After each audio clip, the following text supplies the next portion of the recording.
Entonces continuamos viendo acerca de los mandamientos, nuestros límites, sus mandamientos. Y hasta la fecha, pues nosotros hemos visto y hemos cumplido con unos propósitos de la lección, que es hablar de la diferencia entre los mandamientos que se aplican hoy en día y los que no son aplicables hoy en día. Hemos explicado cómo los mandamientos santifican al pueblo de nuestro Creador y de una u otra manera lo va distinguiendo de las otras naciones, ¿ok? Hemos examinado lo que son las leyes dietéticas bíblicas, no de los judíos, sino bíblicas. Y hoy vamos a considerarlo, cómo nos enseña la Torá a amar a Dios y amar a nuestro prójimo. Entonces comenzamos con el mandamiento más grande. ¿Qué es lo que hacen los mandamientos en nosotros?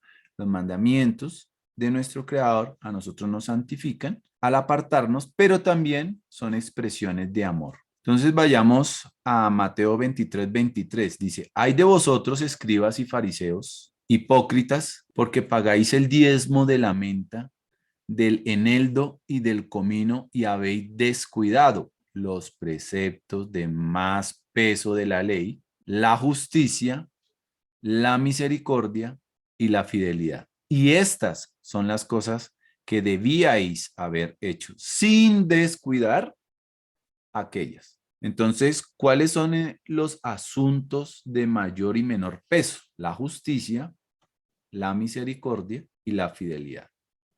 Pero no hay que descuidar lo otro, no hay que descuidar lo demás. Ahora, ¿cuál es el menor de los mandamientos? Nuestro Mesías Yeshua enseñó que no debemos descuidar incluso el más pequeño de los mandamientos. Y eso lo encontramos en Mateo 5:19. Cualquiera pues que anule uno solo de estos mandamientos, aún de los más pequeños, y así lo enseñe a otros, será llamado muy pequeño en el reino de los cielos.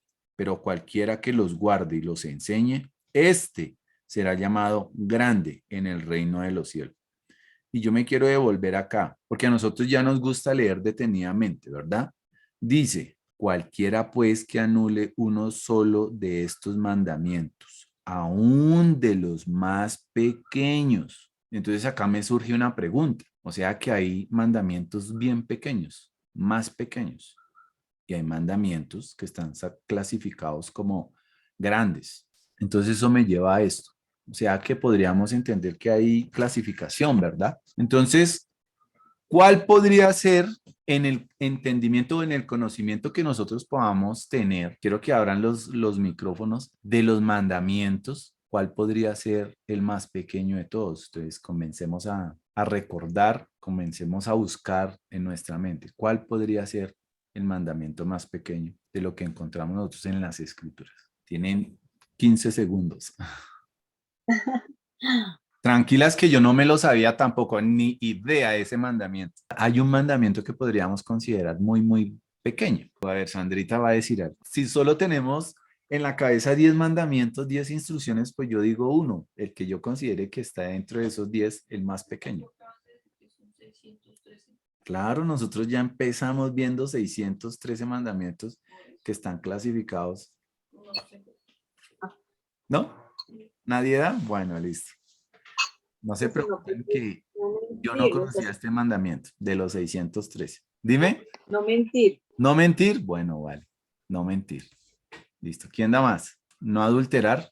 Uy, ese mandamiento es bien importante y tiene peso ese mandamiento, ¿cierto? Moralmente tiene peso. Ok, moralmente tiene peso. Una instrucción puede ser los tzitzit, póngase los tzitzit. Dios mandó a ponernos los tzitzit. Ese es otra instrucción, otro mandamiento.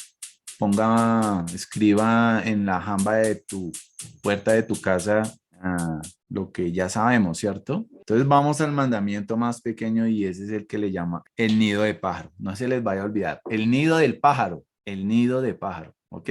¿Cómo así, pastor? ¿Dónde está esa vaina?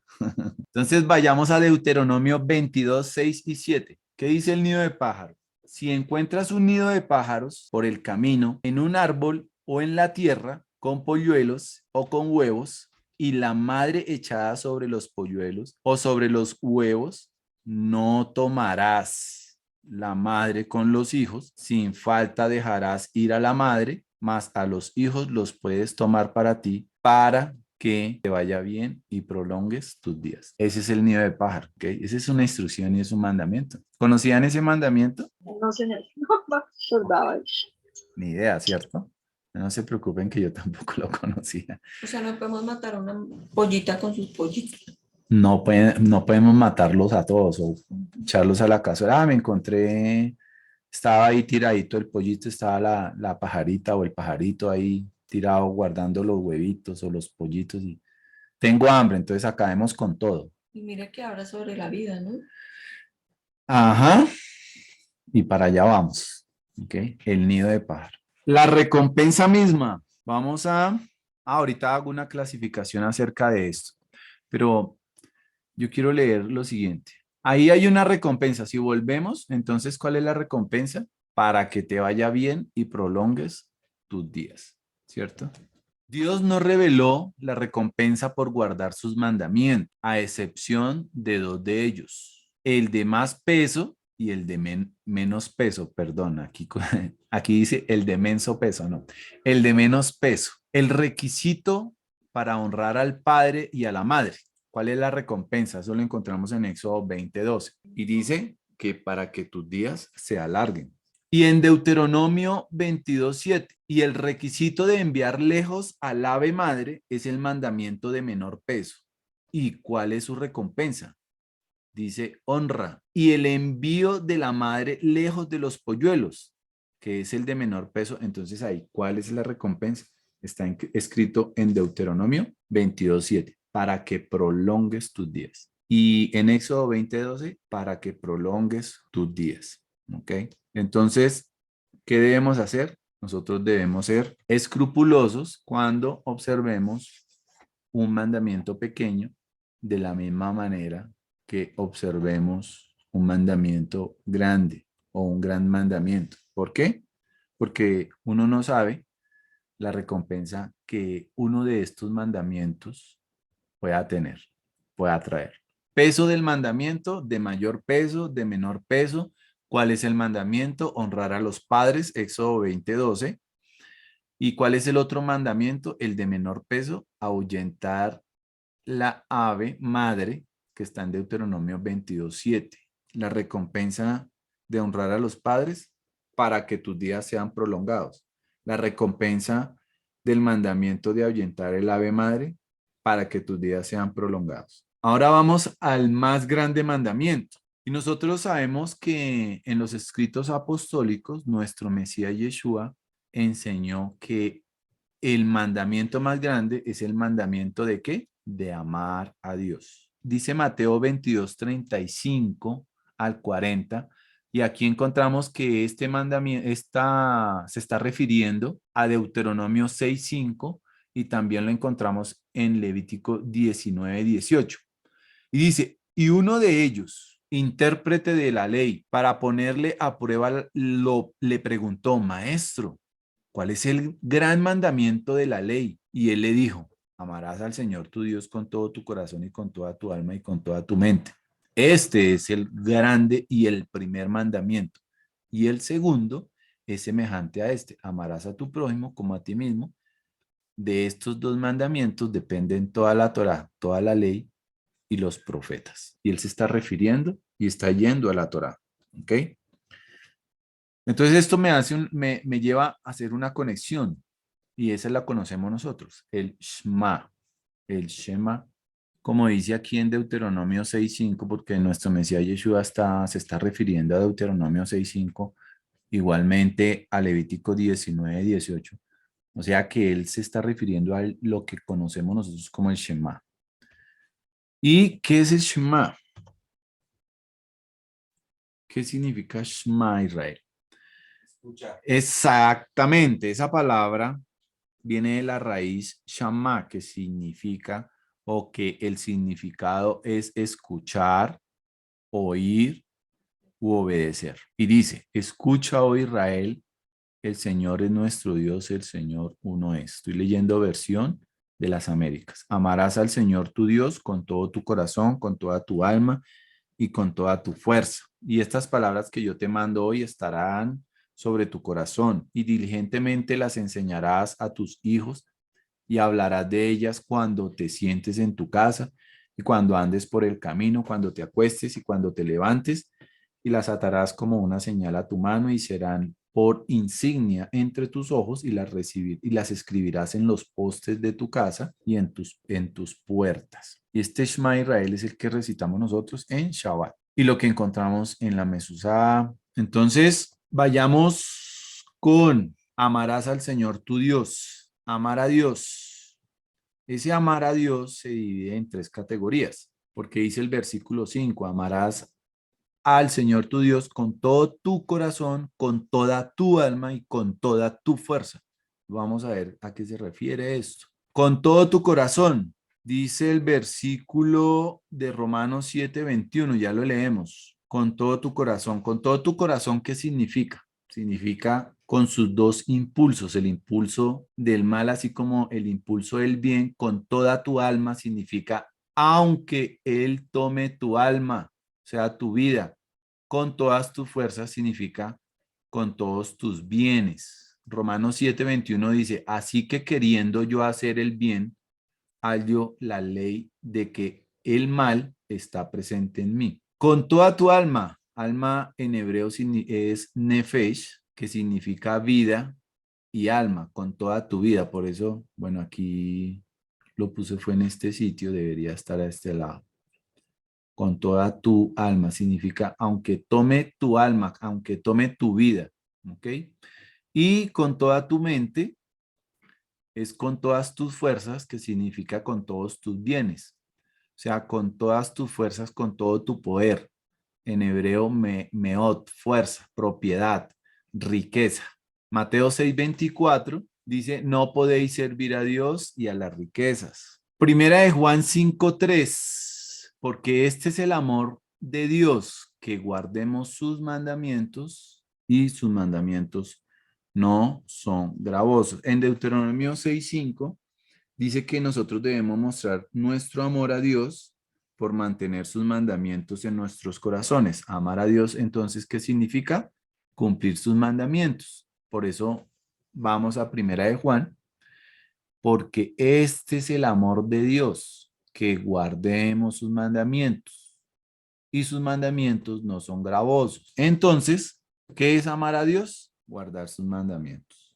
Deuteronomio 6:7 dice lo siguiente: y diligentemente las enseñarás a tus hijos y hablarás de ellas cuando te sientes en tu casa y cuando andes por el camino, cuando te acuestes y cuando te levantes. ¿Qué es lo que se pretende que nosotros hagamos como padres? Que nosotros enseñemos diligentemente, diligentemente. Y esa palabra diligentemente significa que las palabras de las escrituras deben ser claras en nuestra boca. Porque si alguien pregunta dentro de nuestra familia, si un hijo pregunta, si alguien tiene alguna duda, si incluso una persona afuera nos pregunta algo, pues nosotros, ¿qué debemos hacer? Nosotros, precisamente por eso es que estudiamos las escrituras, porque nosotros no deberíamos demostrar algún tipo de duda y luego responderle,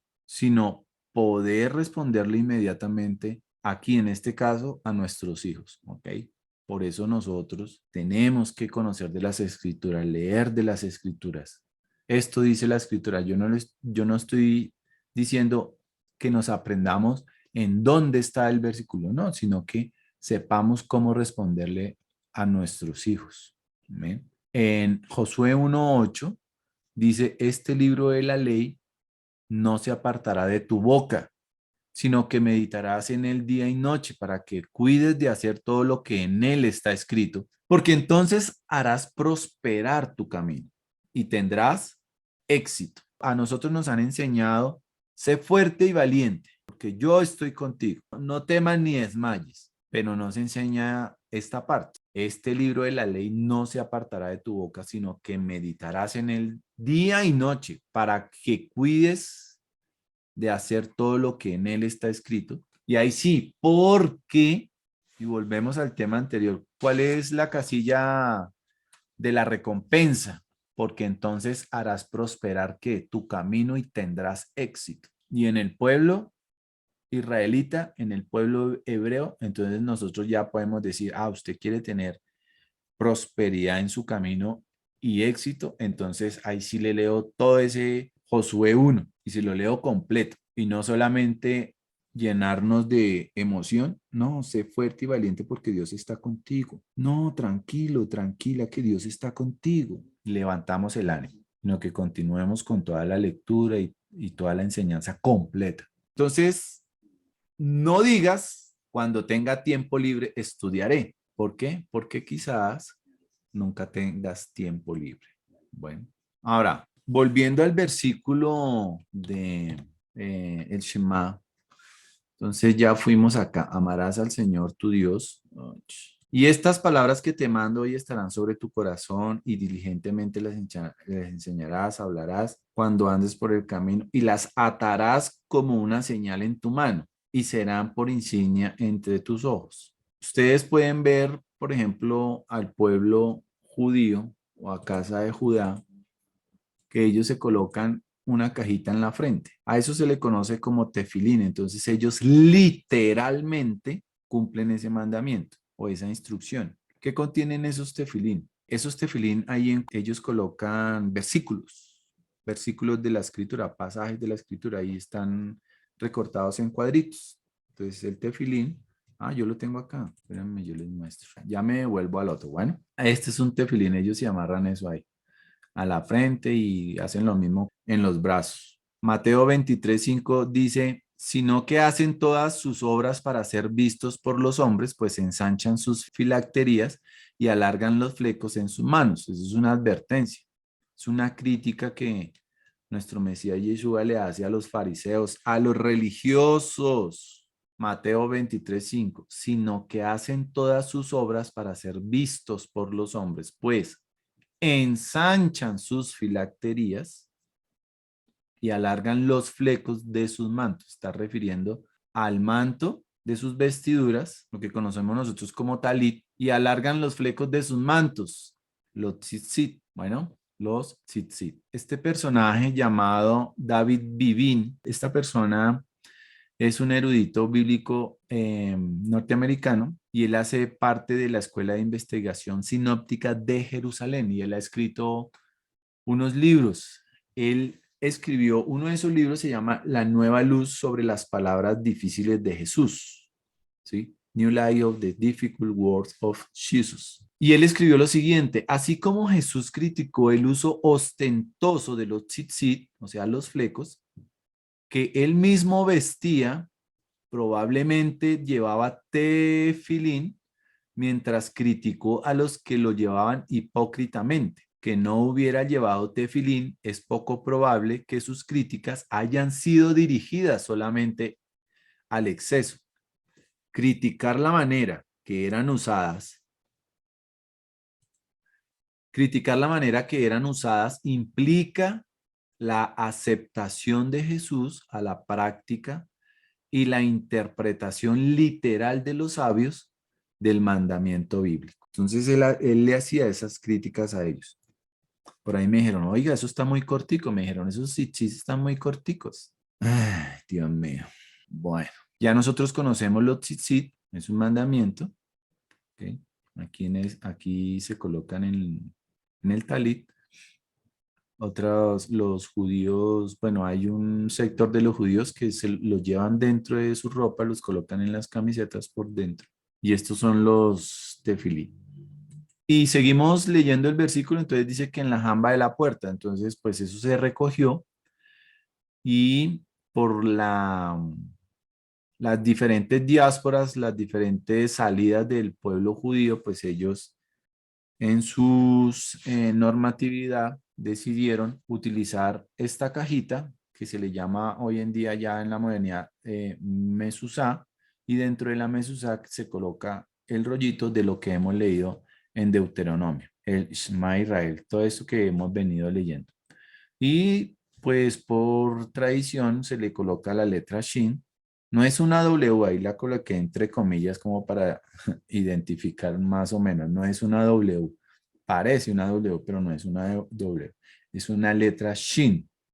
No se llama ni W, ni no van a decir, ay, esa W tan bonita. No, esa es una letra totalmente diferente. Se llama Shin. ¿Y por qué se coloca? Porque pues se identifica o se destaca en esa mezuzá la letra Shin, que significa Shaddai, todopoderoso. Bueno, ya conocemos que son de diferentes formas, los podemos hacer nosotros, se pueden comprar, hay hasta 500.000 pesos una mezuzá. Ahí uno dice, le pregunta, ay, ¿es el pergamino no es kosher? Ay, no, no es kosher, o si es kosher, o que si está escrito en cuero de cordero, a mano, por un rabino que está autorizado. No. Nada de eso dice en la escritura. Yo no veo eso. Dice en la jamba de la puerta, o sea que si lo tomamos más original, nosotros deberíamos escribir eso en la jamba de la puerta, pero como usted y yo salimos, nos vamos, nos trasladamos, entonces pues es muy práctico. Cuando se va uno en la casa, pues retira la mezuzá. ¿Por qué? Para que no van a llegar otras personas y no crean y más bien esto transgredan el nombre de nuestro creador, las sagradas escrituras que están ahí puestas y se lleva uno su mezuzá. Bien, vamos con el tema de amor al prójimo. Levítico, Mateo 22, 39, 40. Y el segundo dice nuestro Mesías Yeshua, y el segundo es semejante a este, amarás a tu prójimo como a ti mismo. Estos dos mandamientos dependen toda la ley, toda la Torá y los profetas. ¿Y qué sucede? Nuestro Mesías está citando lo que está en Levítico 19, 18. No te vengarás ni guardarás rencor a los hijos de tu pueblo, sino que amarás a tu prójimo como a ti mismo. Yo soy Yud-Hei Vah-Hei. Y se refiere también, si lo leemos detenidamente, ni guardarás rencor a los hijos de tu pueblo. Bueno, no significa que no tengamos ni misericordia con los que no son del pueblo. Hay una regla de oro y esa regla de oro es Mateo 7:12. Por eso, todo cuanto queráis que os hagan los hombres, así también haced vosotros con ellos, porque esta es la Torá y los profetas. Bueno, o sea, la regla de oro es una paráfrasis maestra de Levítico 19, 18, que está en Mateo 7:12. Sino que amarás a tu prójimo como a ti mismo. Esa es la regla de oro, sino que amarás a tu prójimo como a ti mismo. Está recogido todo esto en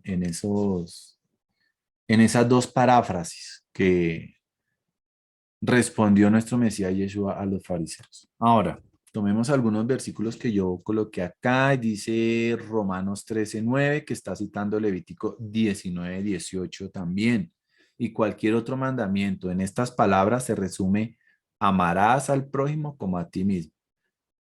Gálatas 5:14, porque toda la ley en una palabra se cumple en el precepto: amarás a tu prójimo como a ti mismo. Citando nuevamente Levítico 19:18. Santiago 2:8. Si en verdad cumples la ley real conforme a la escritura, amarás a tu prójimo como a ti mismo, bien haces. Es una paráfrasis de lo que encontramos en Levítico 19:18. Entonces, hasta aquí llegamos y hemos terminado con la lección número 9, donde hemos visto que la Torá a nosotros nos otorga 613 oportunidades de mostrar el amor por nuestro Padre Celestial y el amor a nuestro prójimo. Y comprendamos, entendamos, recordemos que no todos los mandamientos son aplicables hoy en día. ¿Ok?